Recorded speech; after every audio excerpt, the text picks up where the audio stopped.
12 days of Christmas have ended, and we begin now this morning a new journey.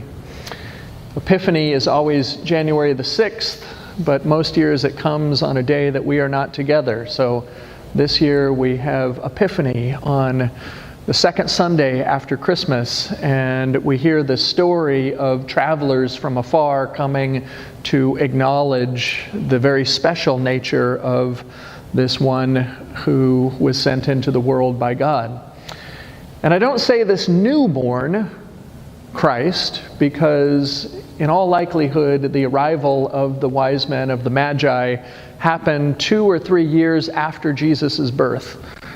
We have it coming fairly soon after we celebrate the nativity of Christ, after the birth of Christ, but Jesus would have already been a small child by the time that the Magi arrived. And it's one of only 2 stories that we have of Jesus' childhood. All that we know of the Christ comes from his adult ministry that happened at the end of his life. And so we, being post-Christmas people, we kind of retroactively put back into the celebration of Christmas all of the things that we associate with Christ. But on this celebration of Epiphany, none of that was known. And as a matter of fact, Jesus was hardly known even at 2 or 3 years old. In the celebration of Christmas, in the varying stories from the 2 Gospels that narrate his birth, we have incidents of individuals who come to recognize that this is a special child. But it is not a broad revelation to all of Israel or even all of Bethlehem. That understanding, that insight is granted only to a few. In the very beginning, of course, Jesus' parents. Then Elizabeth comes to understand that her relative Mary is pregnant with a very special child. We hear narrated in the Gospel of Luke that the revelation is given to shepherds who are out in the field, that God has done something miraculous and that they are to go and to celebrate the birth of Jesus. And then in the Gospel of Matthew, we have Jesus being presented in the temple and a couple of individuals, Simeon and Anna, coming to celebrate him. But it's pretty much limited to those. And it's not until years later, after all of Jesus' adolescence, after his initial early adulthood, that others will come to know of him. And so the wise men represent at the beginning of a new season that corresponds each year to the beginning of our calendar year.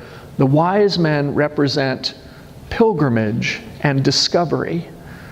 They represent the process of being on a journey that is coming to know Christ, not that already knows him, not that has already lived with him through many experiences.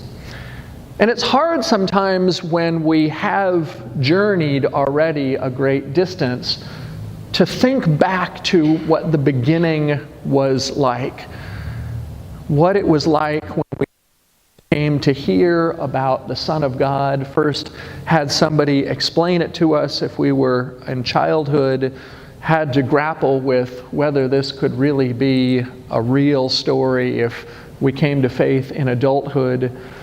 But for each and every one of us, there was a process of discovery that was the coming of faith for our own journeys. And in some cases, we were told about things of God that were inviting, that were inspirational, and that formed our initial expectations of what it might be like to be in relationship with God. But like all journeys, there were things that we only could discover along the way that could not be anticipated.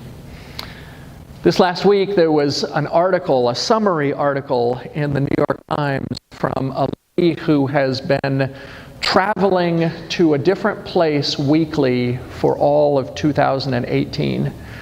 They had a travel project called 52 Places.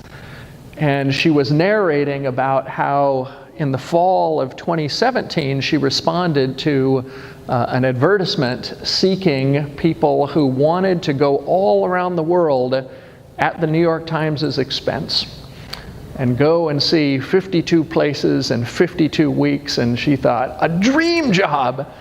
How could I not apply for this? And there were thousands of other people who thought the same way. And she narrated how in the very beginning, when she received the call that she was chosen to be this travel correspondent, she couldn't imagine why they had selected her, but she was excited, and she had 3 weeks to close up everything and set out for the very first place. And I won't take you through all of the different ups and downs of her journey, but predictably she said that there were some things about the romanticism of being able to essentially be a nomad throughout the world and to discover places and cultures that she had never encountered before that were glorious. And that at the same time there were things that she also could have never imagined that were drudgerous and that were hardships and that left her exhausted. And so this was a recap of what that journey had been like now that it was over, and a reflection upon how all of the different travels that she had made had impacted her life.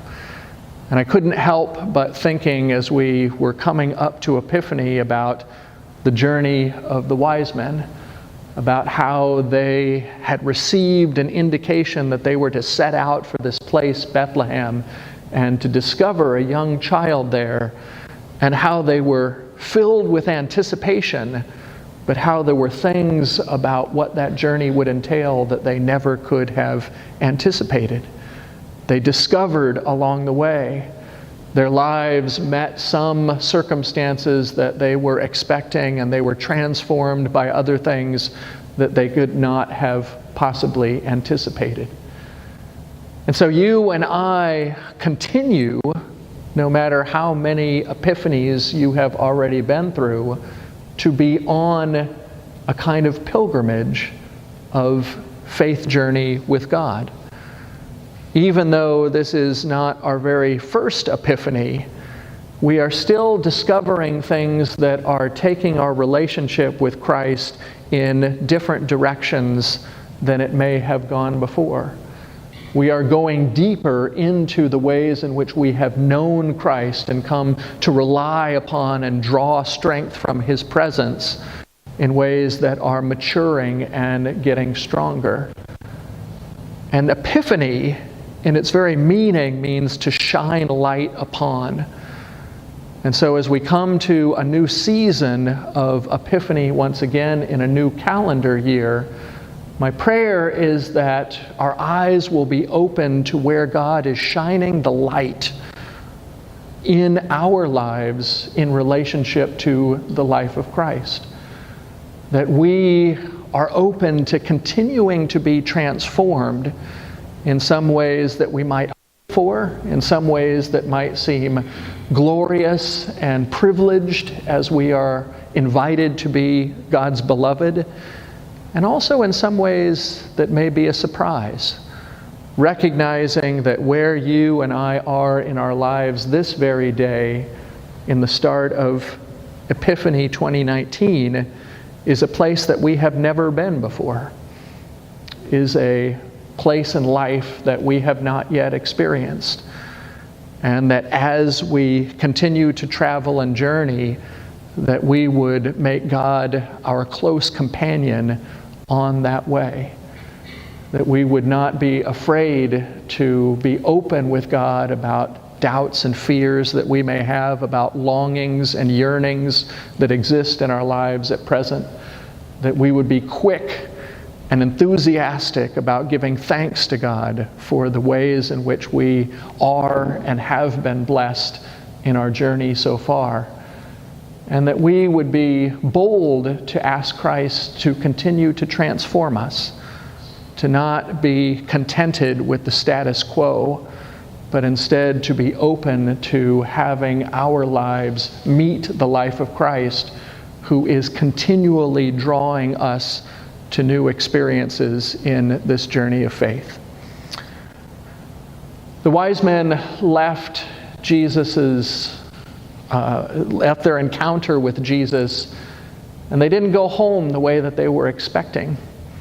Herod had asked them to come and give him a report under false pretenses because of Herod's jealousy and paranoia.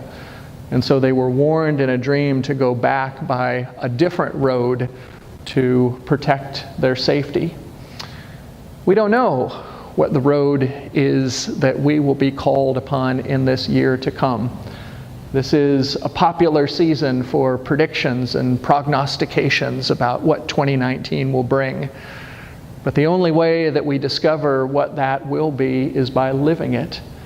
And by living it in faithfulness and in confidence that God will be fully present on that journey with us. May God's light shine brightly upon your path, upon your journey in this year to come. And may we be blessed together to be able to share the life of faith as God's people in this place. May some of that brightness of the life of Christ shine not only upon us, but also through us into the world around us to God's glory. Amen.